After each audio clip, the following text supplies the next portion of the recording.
Hello everybody, my name is Wichit, and oh my gosh, I missed doing my intro. But what's this? Wichit hasn't uploaded in 2 months? Excuse me?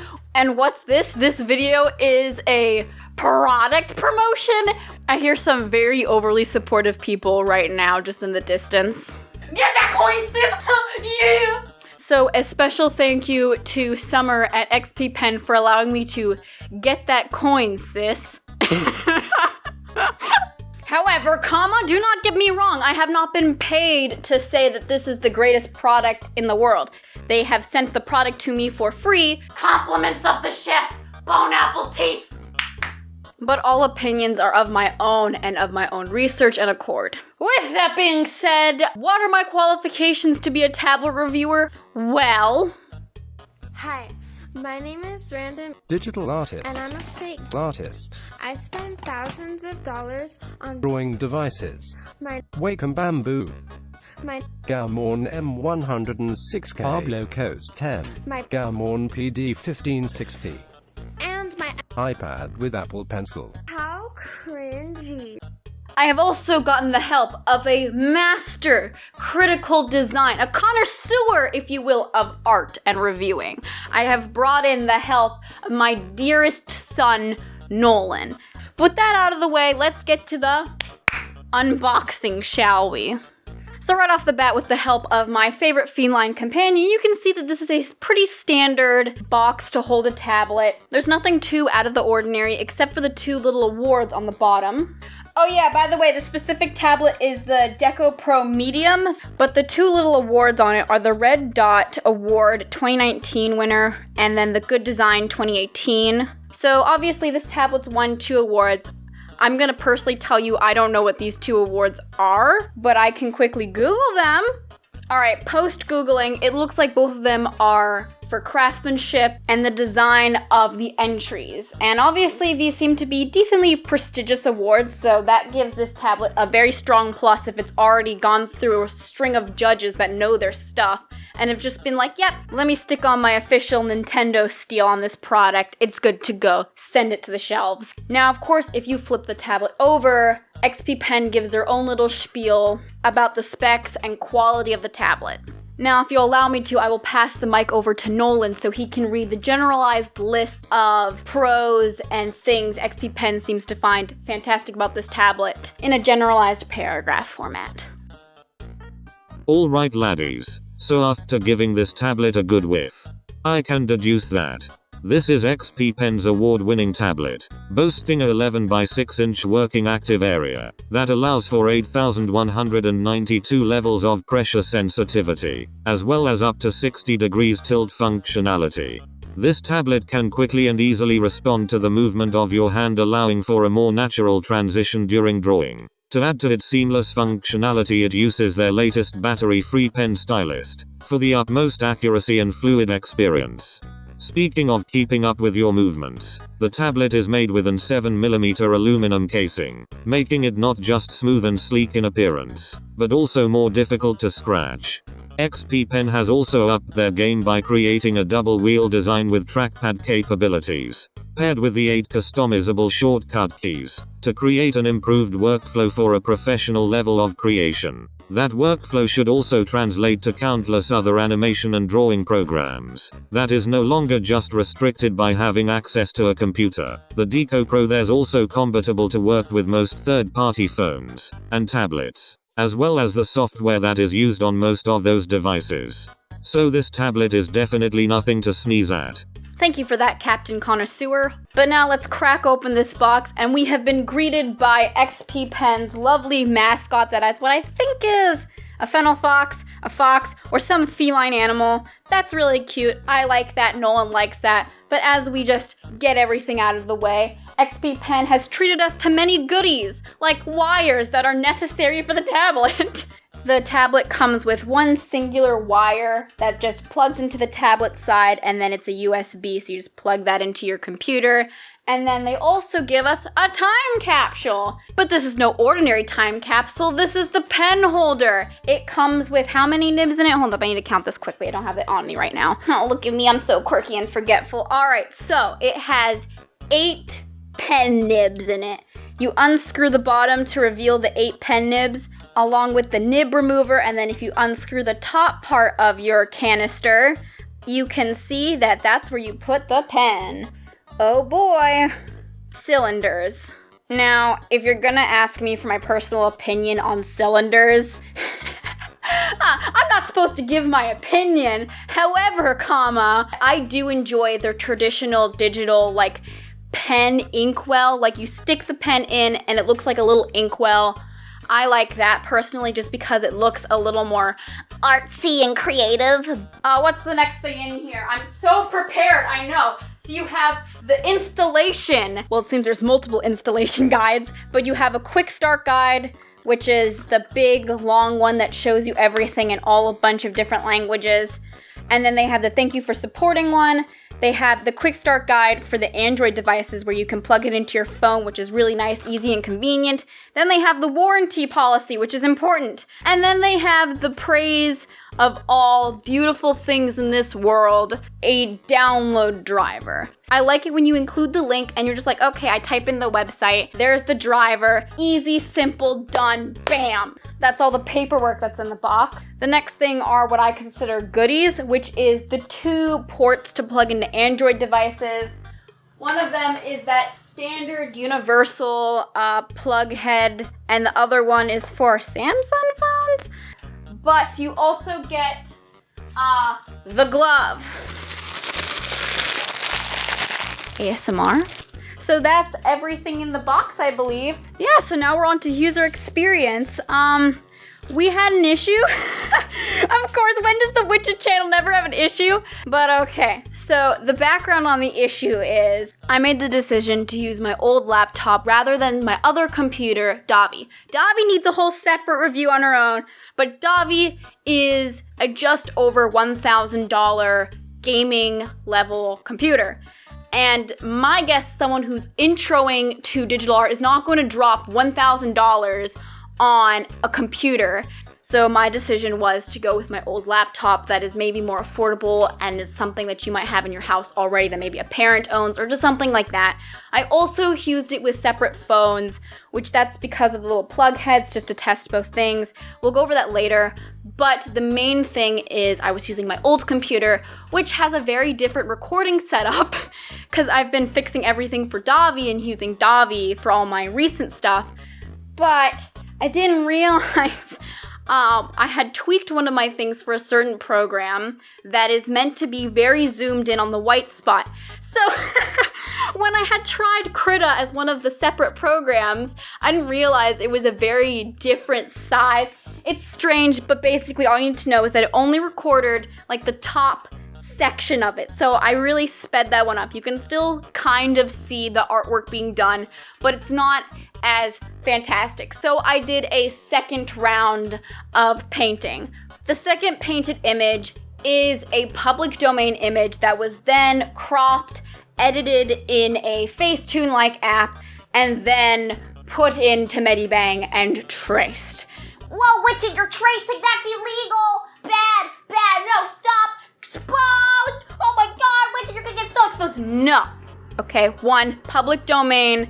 I'm not tracing someone and then reselling it and like claiming it as my own. No, I'm being very front forward and saying, yes, this image is traced, but I have permission due to the laws of public domain to be able to use that image. But the whole mentality was because I saw this one tutorial I throw it up on screen now. It's a Procreate tutorial, and the lady takes an image, throws it into Facetune, throws it back into Procreate, edits it, and traces it, and then uses the image to grab the respective colors. But now what does me, the master of all drawing that is definitely not the master of all drawing, have to say about this tablet? Well, I have my own written conclusions that are measured on an exclusive, very special scale that is only available on this channel, alright? And that is the paw pad scale. Now, the paw pad scale is on a scale of 5. You can get maximum of 5 points to a lowest of 0. Now that we have the scaling and measuring system out of the way, we need categories. Physical design, workflow, specs, and alternative thoughts. Now, alternative thoughts doesn't really have a paw pad scale to it, it's just an alternative thought. Our first category of the evening, morning, night, day thing is physical design. How many paw pads do I give this tablet for physical design? I give this 5 out of 5 paw pads. So I don't think anyone can really argue that this tablet is very nice physically.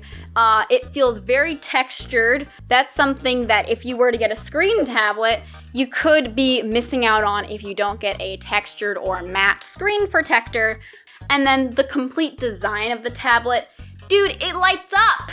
It is actually physically the definition of lit before all the teenagers came and ruined the word. But speaking of one of the elements on the tablet that is physically lit by a set of lights is the wheel. Now, I had a problem with the wheel, but this is post all the emails to the lovely Summer, and Summer was very nice in helping me figure out what was wrong with the wheel. Speaking of customization, it's got hotkeys. Hotkeys are a very important thing in physical design and workflow, which will come later. And then another thing about the wheel that I didn't realize until actually looking at the listing on Amazon and on xppen.com is that it's a trackpad, as touchscreen as you'll get with a pad tablet. But it's a very nice design. I'm enjoying the black, I like the lights. It's very thin, and then it's got little traction things so you can place it on top of your computer or on your desk or lap and it won't slip. You can't disagree with something that literally won awards for its design. And it's a very nice size. The medium one is awesome. It fits directly on my whole entire laptop, so I could put it on top of my keyboard. And because it had hotkeys, I didn't have to keep reaching underneath my keyboard unless I actually had to type something in that needed a physical keyboard. Anyway, the next thing I'm gonna go over is specs. Now, specs is something that I have minimal experience with, so of course I went to go Google things like what makes a good drawing tablet, and I came up with some results. So here's some important things that I found. Let me read off my notes quickly because I need to sound like a very smart individual. Okay, so here's some advice from a few websites that make or break a drawing tablet. The response time, or RPS, or report rate. This is the pen to surface reaction time. So the higher the RPS, the smoother the lines, and obviously you want that to be higher. According to Concept Art Empire, most modern tablets have a report rate of 200 and plus, which is fairly standard. The report rate of the Deco Pro corresponds with this, having a max of 200. Another important thing is resolution, which is the amount of line per inch, or the LPI. And this tells you how many lines you can fit into a single inch. Normally this is used for printing, so according to the Concept Empire again, in theory, the higher the LPI, the clearer your drawing will translate from tablet to computer. But practically speaking, you only need about 1000 LPI to see higher quality. You may notice a small jump in quality at around 2000. And the good news for you is the LPI for the Deco Pro is 5080. That's 5 times greater than the recommended amount. Fantastic! Oh yeah, and the final thing that people seem to find most important, and I think is talked about a lot, is pressure sensitivity.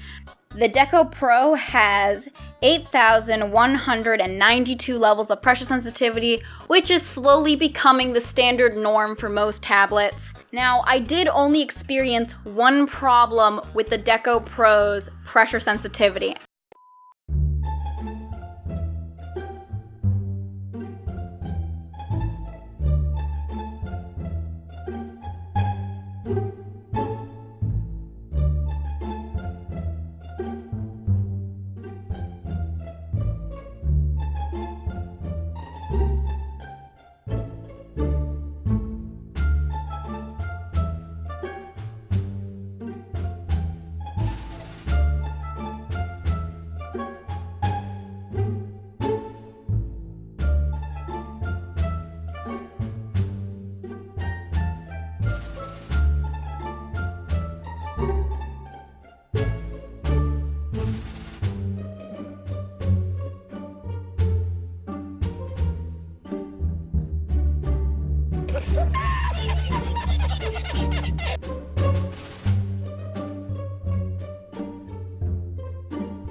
With this all in mind, I give the Deco Pro a 4 out of 5 paw pads in the specs category.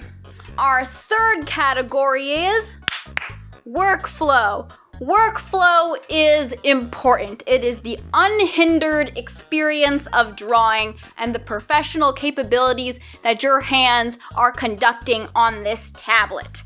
However, there are certain people like me who have very unique workflow needs. And one of those things is a very biased thing, which made me make my own video on, is having a screen. I am someone who does have poor hand-eye coordination. Thus, that also includes drawing on a pad tablet. If I am not looking at what I am doing, it makes things almost infinitely more difficult than the average person. That being said, this tablet is very accommodating and is much higher on the quality spectrum than my previous pad tablet. It definitely lessened that challenge quite a bit. However, even with this being said, I was definitely slowed in my standard workflow. However, again, this does not mean you will be slowed in your workflow. This could absolutely work for you. So let's go through the quick bullet points list because this video is getting very long. Okay, so the medium tablet gives you lots of room to draw, which definitely minimalizes cramping and or any discomforts you may feel. It has all the handed capabilities. Even though I am a privileged right-handed person, it has the capabilities for those who are left-handed. It also has the capabilities for those who are using a vertical device. You can move the tablet to a vertical position to match the phone. I experienced no problems using this with my father's Android phone, which is the Samsung one, which I did not get any recording on. However, I did experience one problem using the LG phone, which I was borrowing from someone, and that is the ratio. So most of the time, the default ratio is to match the one of the device you're using. If you're using a computer, you're gonna hold the tablet at a sideways position. If you're using a phone, you're gonna hold the tablet in a vertical position. Now, the vertical phone is now trying to map out the ratio for a device that has now been centered horizontally. Now, I think this is a problem on the Wichit ends of things. This phone is broken. When you turn it on, it gives you a notification saying, hey, this phone's touchscreen doesn't work at all, and certain bib bobs don't work. Cue the clip of me trying to draw on this tablet that's making all of my pen movements and placements very vertically oriented. So I'm making this really ugly man, and it's not looking too great. And he's looking very vertical. Very invert. But like, it's so hard to draw something like perfectly circular. Like, it's a challenge because everything wants to come out a freaking oval. You have to overcompensate so much. Like, trying to naturally draw a circle just doesn't work. So that we're not leaving off on a negative, I will also say that the tilt functionality does work. I think there were some Krita brushes that used that, and I saw it in action. I'm not really sure how to grade tilt ratio, as I don't think I use it in most of my other programs or know how it works exactly, but it's there. Now, the last thing I just thought of that is definitely a biggie to workflow, but I didn't think of it initially, is compatibility with programs. For the computer, I used Medibang and Krita. They worked 100% perfectly, no issues, no problems. And then using it to test Ibis Paint, Medibang, Adobe Sketch, Sketchbook, and one other program that I'm kind of forgetting about, but I tried using it there. They all worked on both Android devices. For this final gradable section, I give this tablet 3.5 out of 5 paw pads for workflow. But I believe what trumps everything is the one category I'm about to talk about quickly, and that is alternative ideas or ideology for this specific tablet. This tablet is a absolutely fantastic tablet that I would say is a decent professional grade level pad tablet. And with that being said, it's a great way to start digital art and then have the tablet continue on with you on your art journey. If you buy this tablet as your first investment, say you don't have a laptop or a computer just yet, but you do have an Android phone, this again is compatible with it, so you plug it in and you start your drawing journey with your Android device and this tablet. As time goes on, you save up for a better computer, so you can use new and different software that's specifically computer-based and maybe has all these capabilities that a phone just couldn't handle or couldn't run because a phone just doesn't have the same processing power as a computer. With this journey idea, basically, you could hold off buying a screen tablet and making that massive investment for a very long time until you get to a point where you need to get that upgrade so you can create more art at a faster, more efficient rate. So, the total of this tablet, at the end of the day, this tablet gets 4.2 paw pads out of 5. The Deco Pro is an extremely solid tablet. With the extremely little, very small technical issues that I had, it's a fantastic tablet that I believe is far above any of the other pad tablets I've used in the past. So as of recording this would be my #1 recommendation for pad tablets. So yes, Wichit is now big business. I'd also like to thank XP Pen for being the first company to ever consider working with me. I'd also like to give a very big round of applause to my fantastic audience of closing in on 11,000 subscribers. Oh my god! Thank you very much for being very patient with me and pretty much waiting a whole season of summer for me to make my beautiful, fantastic comeback, which this isn't the best comeback video, but I'd still like to thank you for hanging around, and as your reward, here's a little sneak peek into next time's video. And as you all know, I am Wichit, and this is Wichit signing out.